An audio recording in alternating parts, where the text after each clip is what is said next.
हमारे मुल्क में हर 4 में से 1 बंदा आयरन की कमी का शिकार होता है।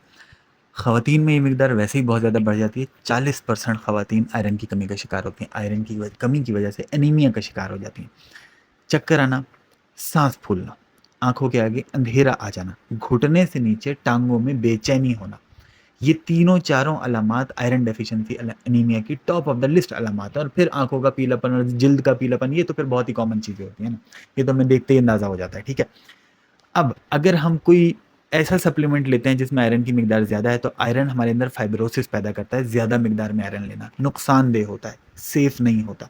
फाइब्रोसिस क्या चीज़ है? जिस्म के ऊपर मुख्तलिफ जगहों पे जिस्म के अंदर सख्ती पैदा होना शुरू हो जाती है। ठीक है, जो टिश्यूज़ होते हैं वो हार्ड हो जाते हैं और वो किसी काम के नहीं रहते हैं। ये चीज़ें बाद में जाके गिल्टियाँ और रसौलियाँ और फिर इन सब चीज़ों में भी कन्वर्ट होने के खतरात होते हैं।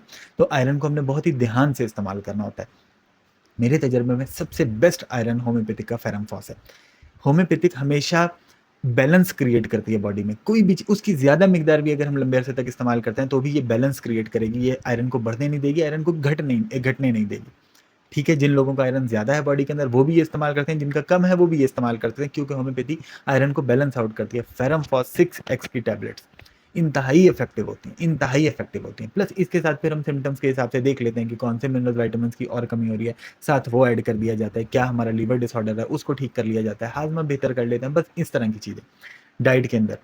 चुकंदर, टमाटर, सेब कटने के बाद, जो हरे पत्तों वाली सब्जियां कटने के बाद जो चीज़ें काली हो जाती हैं वो सब की सब आयरन रिच होती हैं। जो फ़ौरन ही काली होना शुरू हो जाती है ना, वो सब की सब आयरन रिच होती हैं। उन सब्जियों का इस्तेमाल, उन फलों का इस्तेमाल करना बहुत फ़ायदेमंद होता है। जज़ाकल्लाह।